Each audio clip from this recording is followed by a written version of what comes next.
Welcome back to Season 2 of Defence Talk, Securing UK Advantage, a podcast brought to you by the Council on Geostrategy in partnership with trade association ADS Group and sponsored by industry powerhouse BAE Systems. Here we continue to explore the key questions shaping the defence, technological and national security agendas in the UK. We start the new year of 2026 with a discussion highly likely to play a significant part in shaping the defence picture over the next 12 months: future combat air. Now, the SDR published last year outlined how the delivery of next-generation air capabilities can enhance the UK's armed forces and collaboration with close allies.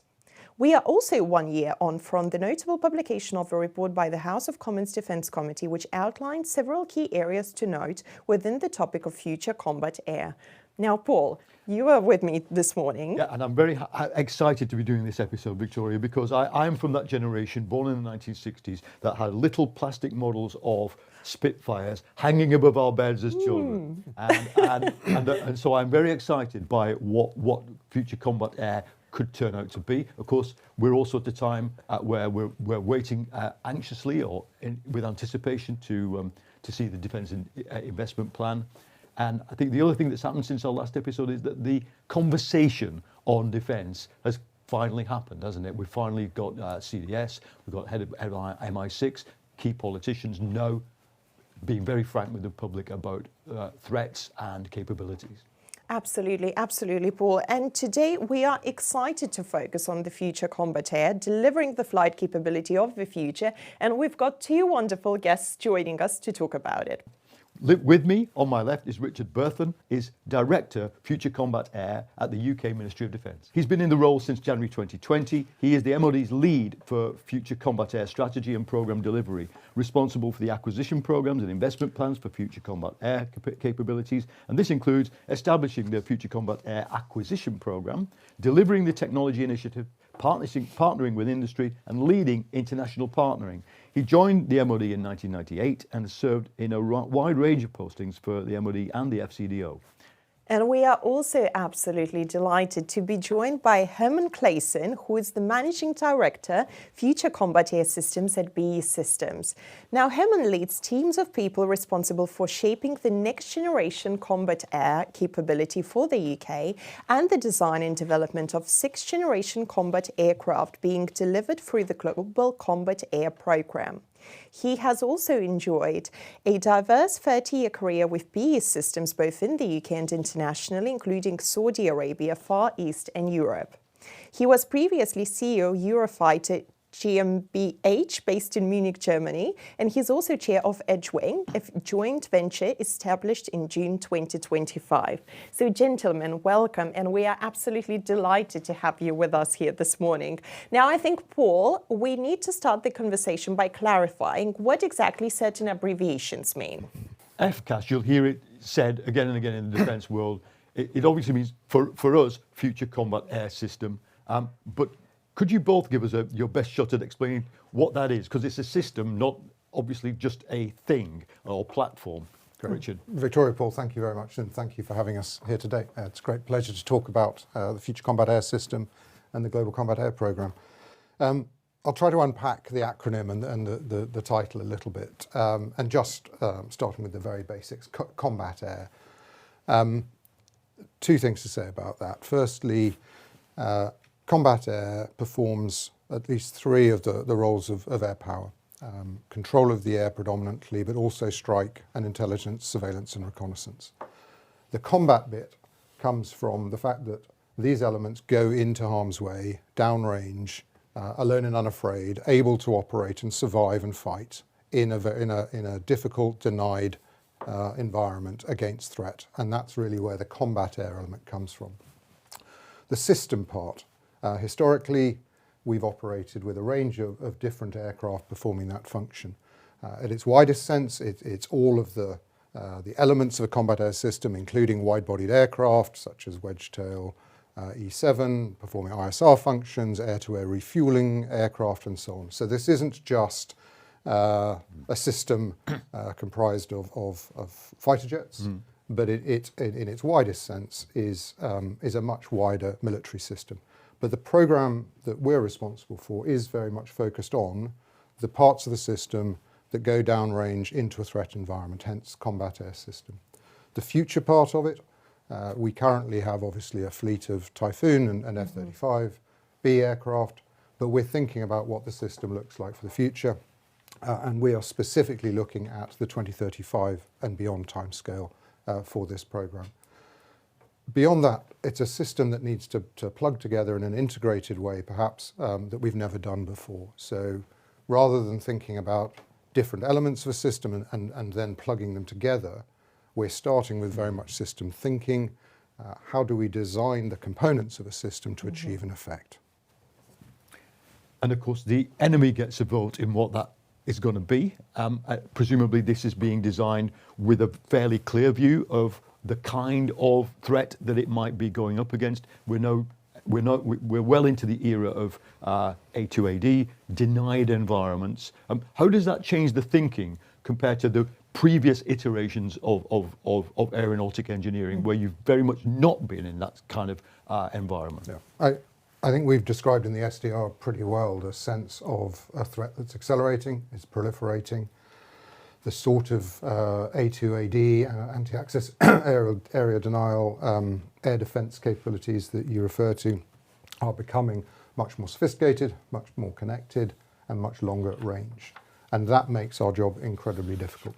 Add to that electronic warfare and the disruption of capabilities and communications over range, and it means we have to design a system that can go a long way, long range, that can penetrate into that sort of environment, survive in that environment, and perhaps most importantly, connect with itself safely and with other elements so that it can prosecute its mission. And that is becoming a significantly harder proposition across the globe at the moment. We know, we can see that our adversaries have invested very heavily in combat air systems and missile defense systems over the last few decades. They recognize its importance. I think the conflict in Ukraine has shown just what happens if you lose control of the air or if you're unable to establish control of the air. And so it is critically important for the defence of the UK, both homeland and our military operations overseas, that we can achieve this sort of effect. Herman, let me turn now to you. So there's a lot of talk about the next generation capabilities or the sixth generation capabilities. So what do these capabilities do and why are they critical for our national security? And also, what do they offer in terms of contributing to our deterrence?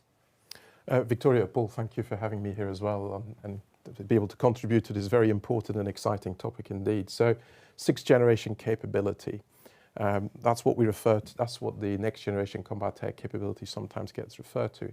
But what does that really mean? A little bit what Richard said earlier there. So typically it means we need to go in denied environment, which means that the aircraft or the system needs to be able to be stealthy or have a low observable characteristics.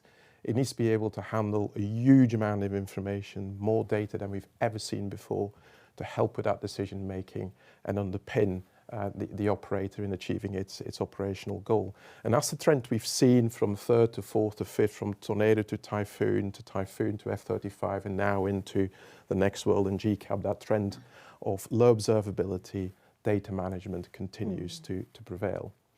So that's the operational capability, and that is one cornerstone of the FCAS program. Other cornerstones of the program focus on the economic benefit to the nation and the importance to the nation beyond the operational capability. And that manifests itself in jobs, high value jobs. Today, more than 3,500 people in the UK are working on this program. We know that the UK has a challenge with productivity. These jobs typically offer very high levels of productivity, about 87% higher than what we see of the national average, therefore contributing more towards the gross national product. But we also have conducted various independent analysis on that economic benefit, and they consistently continue to demonstrate that a program like Combat Air, just like Typhoon and Tornado, can generate lots of benefit to the economy. And recent studies have shown that we're talking about more than 36 billion contribution towards the gross annual the GDP. And that's not just BAE Systems. You know, we work very closely with the supply base, with partners in the UK, whether it's Rolls-Royce through propulsion, whether it is with Leonardo on the sensing capability, but also in excess of 600 SMEs across the UK and academic institutions, which are a fundamental part of the FCAS ecosystem going forward. It is also an inspiration to early careers, I sometimes keep saying, because this program will manifest itself for many decades to come, that the people who will be operating this system, the people who will have an engineering career on this program or a leadership career, just like I have, they haven't even been born yet. And I think that's quite exciting, and that gives the context of this program and its longevity. So just not an operational capability, it offers significant economic benefit as well to the nation. And the final aspect to pick up within that context is around exports. And to date, Combat Air has demonstrated through Typhoon, for example, that it is one of the only defense programs that actually offers a return back to the nation. The export activities on Combat Air programs generates tax revenues and other benefits, which in effect pays back the investment to the taxpayer. And I think that's a very powerful business case to the nation in addition to the jobs, in addition to provide a highly capable operational capability. FCAS is covering quite a lot of critical areas for the nation. Well, defence dividend in practice, I guess. I think so. And Richard, I think you wanted to come in on this. Can I go back to the issue of deterrence? Because I think it's such a fundamental reason that we're pursuing the system, the program that we are. Achieving conventional deterrence, massively important in the strategic environment, political environment that we're in. Being able to show that we have escalation pathways and de-escalation pathways, that we can manage our adversaries and we can deter them from aggressive behaviour. There are very few military capabilities that can genuinely prove to an adversary that we are able to impose threat, risk against things that they care about, realistically. In the sort of the threat environment, the defensive environment that you described earlier, Paul. And having a combat air system that can, at range, in a responsive, agile, adaptable way, genuinely impose threat and risk to an adversary is something that is critically important to conventional deterrence in Europe for us. And so we are absolutely designing a capability that has the ability to be able to strike targets against very heavily defended threat. And sixth generation is in part about being able to continue to hold the enemy at risk. I suppose this is a question for both of you. The one attribute of sixth stroke next generation air is that not every state that currently does fourth or fifth generation will be able to make it to that level. And how will that change the dynamics of alliances and indeed geopolitics? There are only a few people who are going to be able to do this, aren't there?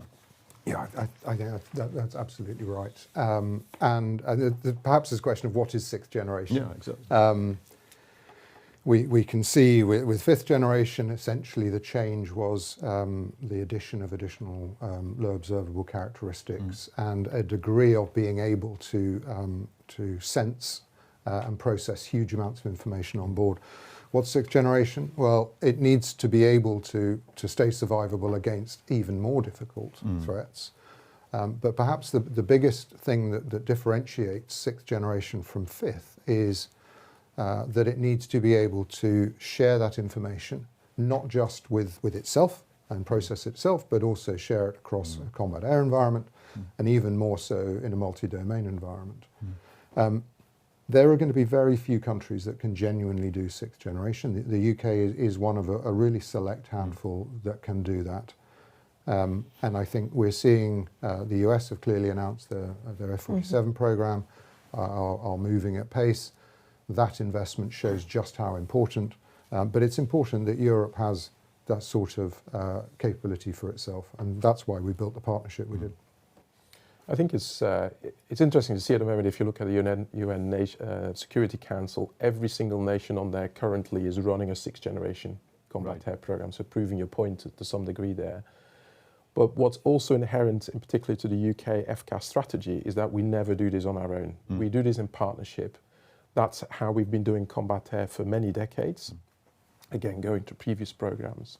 And when we move on to the Global Combat Air Program, perhaps we'll talk about that later, it is again a partnership program, in this case with Italy and Japan. But if you look at a nation like Japan in this context, on their own they will not be able to develop a 6th gen capability. But they have very good core strengths. They have a clear ambition industrially to create more sovereignty. They recognize the threats that are sitting on their doorstep, and they see a program like GCAP, together with the UK and Italy, as a mechanism and methodology to achieve those strategic ambitions.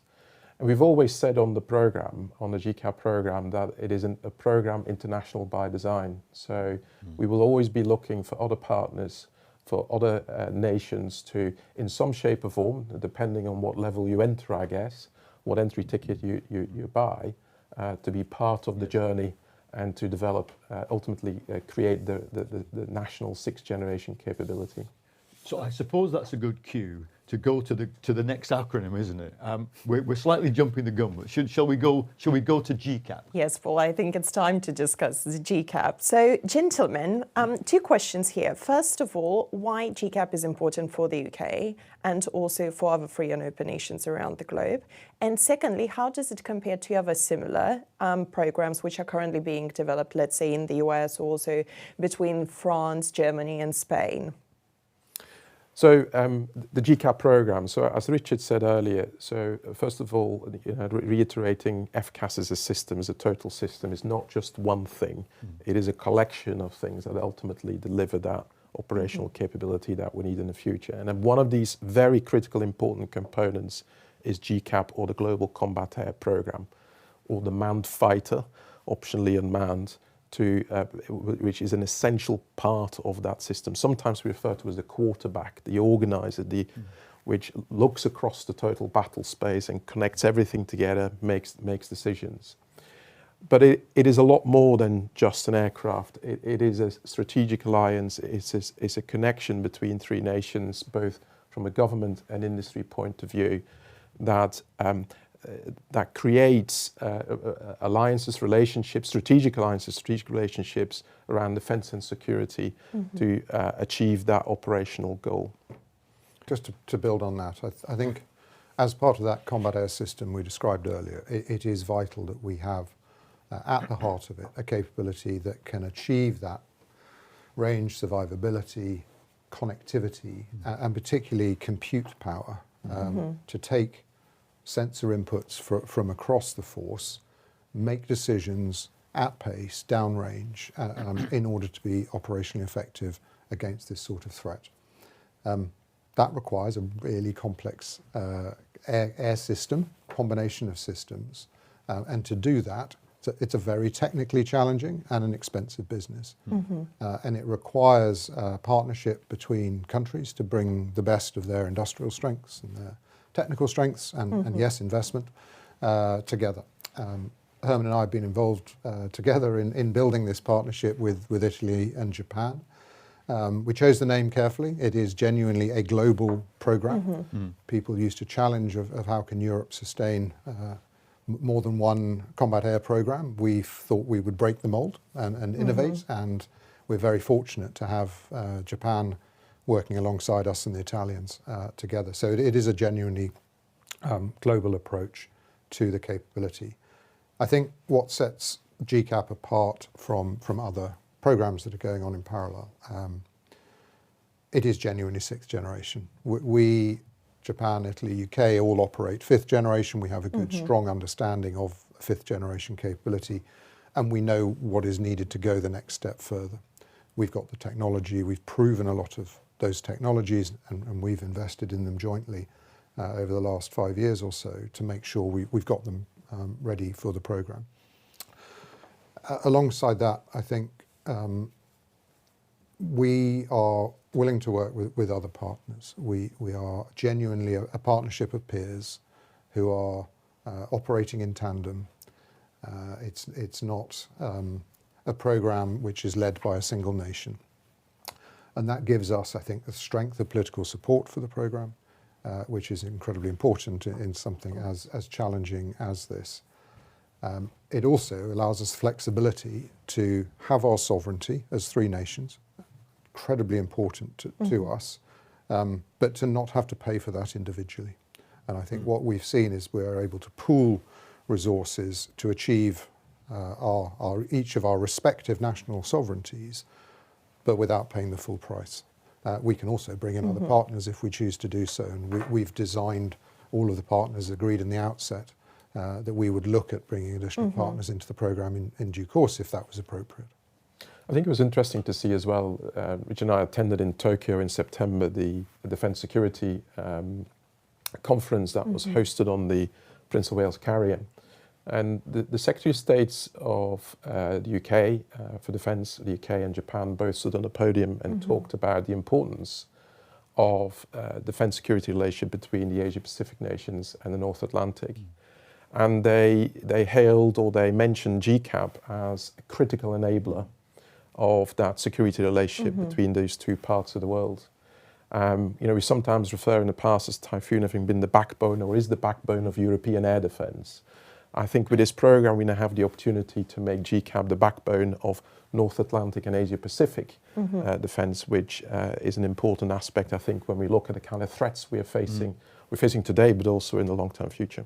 Across both theatres, indeed. And unlike with FCAS, the system, we've got something that looks like an airframe that keeps being exhibited. What more can you tell us about where we are? What have you achieved in terms of systems capabilities? When will we see something fly? We'll start with the technical and design maturity, and then we can talk about where we've got to with the programmatics perhaps afterwards. Firstly, critically important is alignment of requirements. I have seen many programs internationally flounder on the fact that the requirements across the partner nations just couldn't be brought together. So we've obviously spent a lot of time sharing our understanding of threat, sharing our understanding of what the requirements that are driven by that, and working on them together as three nations. And I think it's an unparalleled, in my experience, genuinely joint development of a set of military requirements. Based on that, we have then been designing concepts, air vehicles, that could meet those requirements. We have been iterating those concepts, as you can imagine, and I think the really exciting thing that technology allows us to do now is to test those concepts, genuinely fly them with a pilot in a simulator, flying a GCAP concept against different threat environments, operating with other GCAPs. And that allows us to iterate the concept in incredible detail and at pace, which is extremely important. In terms of the next step, we are absolutely now working through a set of engineering milestones, further maturing the detail of the concept. We're pretty clear on what it needs to look like and the characteristics. Yes, we've shown some representative models to give people a sense of what we're talking about. And I think the reaction to that has been really interesting. People can see that this is really different from what they've seen before. It's very much complementary and differentiated from what F-35 can give. It's very different size for a start, and that allows all sorts of To be clear, it's a big thing. It is indeed a big thing. And that's for some very good reasons that allow us to achieve the military effects we talked about before. So if, from an industry point of view, a couple of important things to highlight there, I think. So there's something called Augustine's Law, and Augustine was an individual in the US Air Force in the 60s, or even earlier, I believe, who plotted all the cost of combat aircraft over time, and he notices an exponential curve. So we can't continue on an exponential curve. Governments will not continue to afford it. So one of at the heart of the program is breaking that curve by doing things differently. So yes, it's about a large aircraft, a large system, but it's also about how we do it, how we deliver it. And a lot of the work we've been doing in the UK over the last, not just last few years under the FCAS program, but beyond that, is developing those core technologies, those core skills around low observability, for example, with the Deterrence program last decade, but also investments in digital and other areas to allow that to happen. We've done a huge amount of analysis to understand what makes program success, and you can basically summarize it into three main areas. The first one, you need to have the right delivery construct. So how do the three industries from the three nations come together in a single empowered organization? The second one is unlocking the potential of digital engineering and manufacturing. Doing things half the time is sort of a mantra we're striving for. And the third one, and only the third one, is the core technologies. And in all these areas, we've made really good progress to underpin the shape and what you see. And the first one, we've launched Edgewing earlier in this year. Edgewing is the company that will take the contract from the international government organization that is fully empowered by its shareholders to deliver the program to act as a single prime contractor in effect, which is different than what we've seen in the past. We've also started to populate and mobilize that company. So it only started in June, or established in June. We currently have more than 150 people employed, and we plan to have several thousand in that across the different geographical locations. On the digital side, this is a really challenging aspect, and we are breaking absolutely new ground. We're creating a collaborative working environment between the three nations at the highest level of security. And imagine engineers working, co-creating in that digital world, real time, unlocking the power of different time zones. But we're booking some successes there. I was witnessing only 2 weeks ago, I went to see some of my team who are looking at the supportability of the aircraft. And I put some VR goggles on, and I was literally walking around on an airbase in the UK with the aircraft in the hangar, and the team were actually doing an engine change in a virtual environment. I mean, we haven't finished the design of the aircraft yet, and already they are looking at these kind of things. Now, that's game changing. That's a fundamental mindset change compared to how we've done these things in the past. So yes, you see a shape, you see an aircraft, and people are focused on the flying bit, but what's more important is all the investment and the work we're doing to enable it to happen. Yeah, I'd really agree with that. And we've obviously, the underpinnings of a program like this, you've got to have firm foundations to make it succeed. And the three governments have worked incredibly hard over the last 5 years to negotiate the partnership in the first place, and then to agree it at the most senior levels. What we've done, the equivalent, as Herman describes on the industry side, is we needed to create an empowered single international government organisation known as the GCAP agency, sometimes called the GCAP International Government Organisation, which will run the programme on our behalf. Herman used the word empowerment, and I'll repeat it because it is just absolutely critical that we give the GCAP agency and Edgewing a genuine empowerment to be able to run the programme, and that is what has that's what will define its pace. It's what's undermined pace. That organisation was created a year ago, almost to the day today. It's established in Reading, in its headquarters, with a Japanese chief executive, Masumi Oka. We've got about 200 people across the three nations already working together there to act as the customer organisation. We're running a program in the UK at the moment we refer to as the flying demonstrators. So going back to your question about when we see something fly, we are building an aircraft as we speak. It is physically is existing, and we're applying some of these digital expertise on that. So I'll give you an example. In the traditional way, an aircraft fitter goes to the aircraft and he welds or rivets the aircraft together.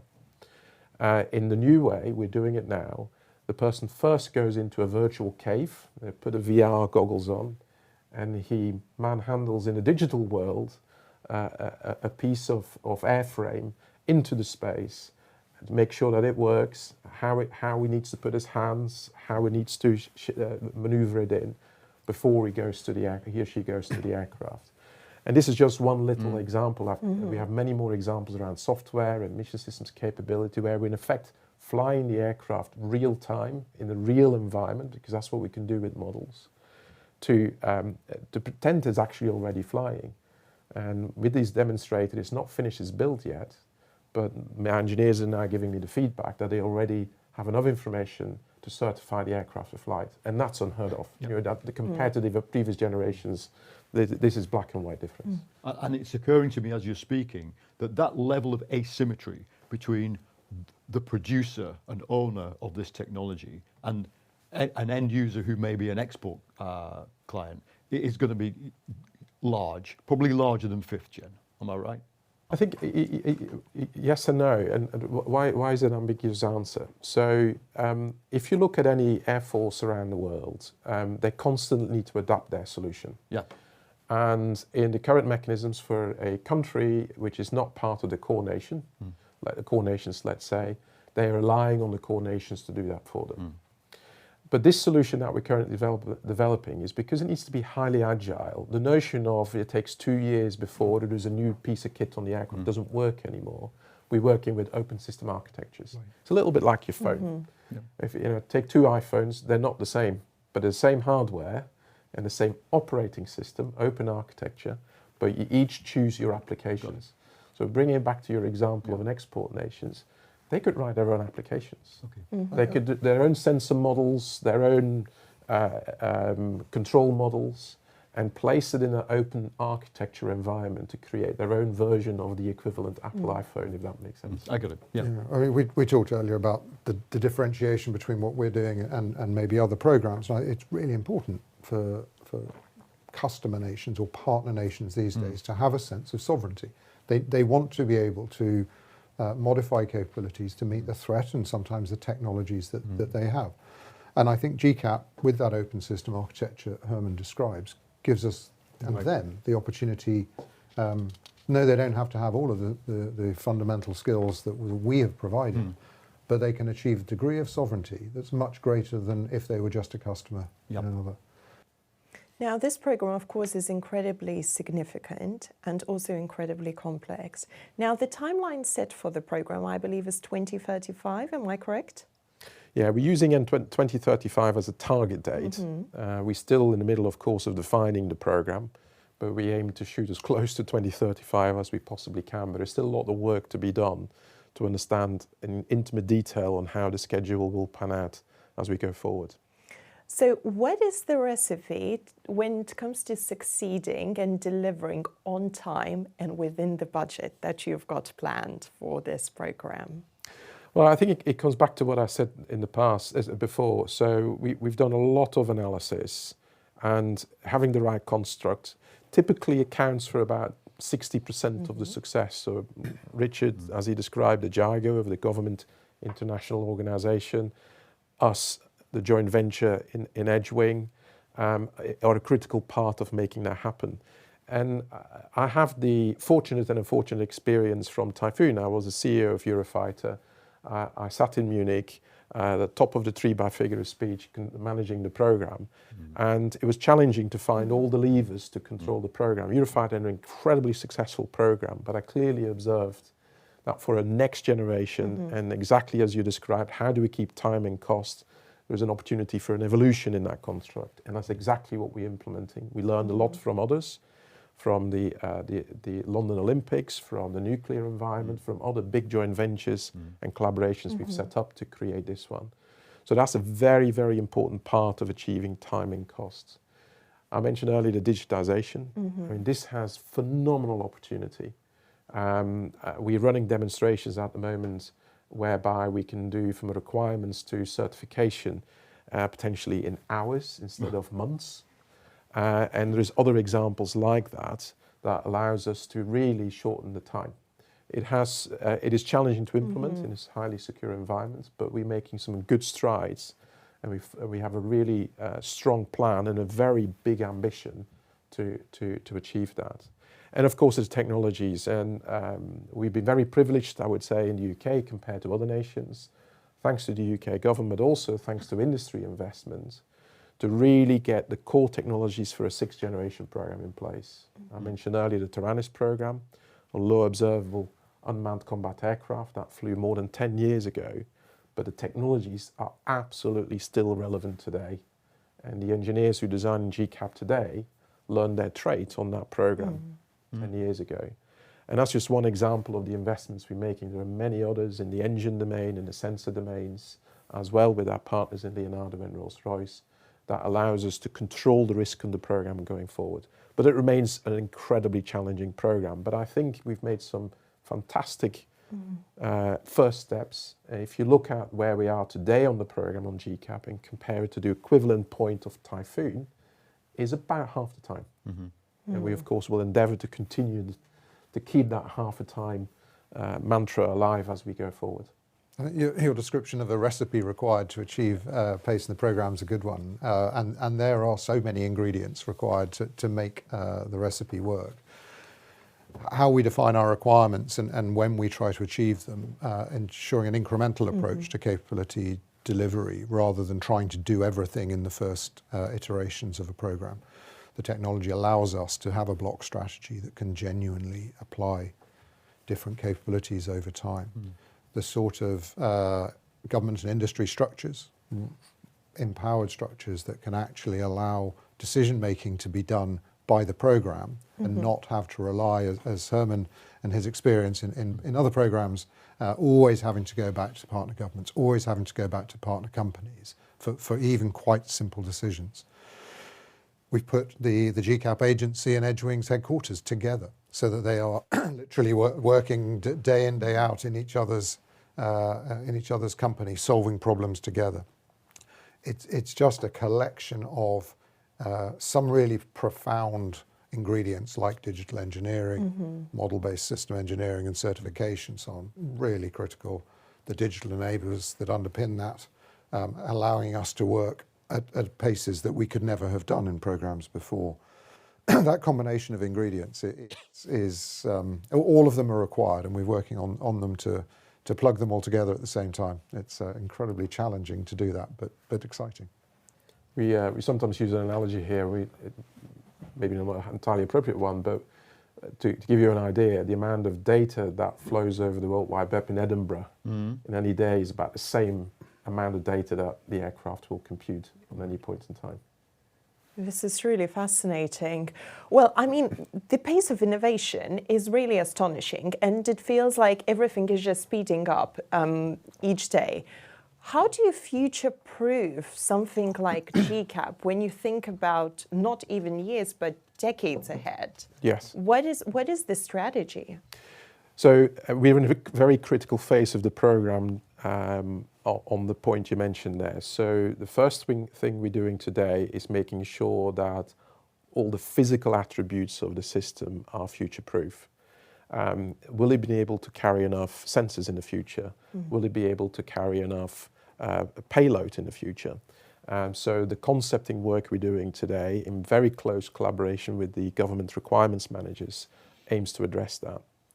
But the most powerful part of the answer to your question is the open systems architecture.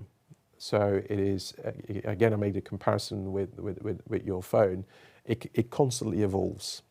It segregates the application software from the operating software, so it makes it easier when there will be new computing chips available to simply take the hardware out and stick the other hardware in, and the system will continue to operate in the same configuration that you saw before. You know, when you buy your next version of an Apple iPhone, I keep mine for years. within minutes, you download your profile again, don't you? And all your applications and the world continues. It's the same kind of thinking. And I think that will be the most powerful aspect to consider to future-proof the solution going forward. But we can't avoid it. We have to embrace it as industry. If we look, and we are very privileged from an industry point of view, where we're able to understand the threats from our customers very well, where the information is being shared, making that connectivity very early in the program. We have no choice but to create these kind of solutions with an open architecture to make sure we can create the necessary agility and adaptability for the operators in the future. And then building on that, we have to make some decisions about physics, as Herman said. You ultimately, you do need to design a vehicle. We are designing that for our understanding of how the threat's likely to evolve, and we think we've got a pretty good understanding of that. But we still have to make some decisions. but only make the decisions you have to make now that you have to make now. Only make the decisions now that you have to make now. Where you can maintain design choice, maintain the flexibility for as long as possible. Where you can have an underpinning architecture that allows you to insert technology, do exactly that, and make sure you've got a supply chain that is continuing to develop the apps of the future, to look at how to use technology in the future, to put it into the program as soon as it's mature enough and ready. And we think we've got that architecture, we've got the underpinnings of that. We're working hard with our existing industrial supply chain. There will be a lot of others out there that we need to bring into the supply chain to help us bring that imaginative thinking of technological opportunity into the program as quickly as possible. And we think that an open architecture solution allows you to respond really rapidly. But both, I mean, actually all the way from when you're on the ground being able to insert a chip to when you're actually up in the air on operations, to be able to provide a data feed or a software upgrade, even when you're flying into an operation. That's something we've never been able to do before. I think what's also important, and the benefit of the FCAS program, so the UK Programme of Record, is that we are doing a huge amount of operation analysis. And we have a really good high power computing capability. We run thousands of scenarios overnight, and they just don't focus on what the aircraft needs to be, but they focus on what the system needs to be. So we're flying, a manned asset with 2 or 3 collaborative combat unmanned collaborative combat aircraft, or 1, and we're exploring what capability that needs to have. So that gives us more flexibility again to deal with the future proofing, because it might be easier in the future to adapt and change an autonomous collaborative combat aircraft, particularly when we're looking at low-cost manufacturing for them, then continue to worry about the quarterback, as I referred to it earlier. So the future-proofing extends itself beyond the manned aircraft into the total system solution as well. The other aspect of the Future Combat Air System that's been really important in the last few years, it's not just an aircraft program, it's a recapitalisation of the UK's combat air industry. Yeah. Over the last 7 years or so, we have rebuilt the skills, demonstration of technology, the infrastructure, as well as designing and starting to operate in a program to build an aircraft. And I think that's a characteristic of the Future Combat Air System that fits very neatly with our defence industrial strategy. It's clear we want resilience, sovereignty, adaptability, and we've got to create an industrial base that allows us to have that national sovereign capability, yes, in partnership with others, into the future. And we've invested very hard and need to keep investing in that and keep people interested, keep developing those skills, keep the infrastructure, particularly on the digital side, evolving over time so that we have essentially the industrial base that can respond to the threat of the future. To conclude our discussion today, when we think about the immediate future, 2026, we know that the Farnborough Air Show is coming up later this year. Maybe there will be some announcements on GCAP during the show. Well, we have quite a good track record of every year making some big announcements. So Exactly. no doubt That's my point. we will make That's a good attempt next year again to make some announcement. But we've got more than 6,000 people, probably close to 10,000 people working across the 3 nations on this now. There's a huge amount of effort being dispensed. We're hitting milestones every week, every month, and in conjunction with our governments. Some of them we don't advertise, some of them we will, but the pace in the programme is there and will continue to be there. And when we have some really interesting news to tell, then no doubt we will shout from the rooftops. Yeah, and I think we're almost in the stage of the programme now where we're doing the hard yards of delivery, the hard yards of engineering, and a lot of that isn't very amenable to announcements, but it's for Herman and myself, what we know is going on between the teams is just delivery, acceleration of pace, extraordinary technological evolution, buildings being built. That is all. This is a real going concern now, the FCAS and the Global Combat Air Programme within that. In a way, we've made the announcements, we've established the programme, we're now driving hard to get on and deliver it. So there's a lot to look forward to. Absolutely, and thank you so much for joining us today. It's been a truly fascinating conversation, and I'm afraid that's all we've got for you today, but hopefully we will have another episode coming up on an update when it comes to what's happening with GCAP later this year or in the upcoming years. And that's all that we've got for you today. Thank you very much for listening to this episode of Defence Talk Securing UK Advantage, brought to you by the Council on Geostrategy in partnership with ADS and BAE Systems. Until next time. Goodbye.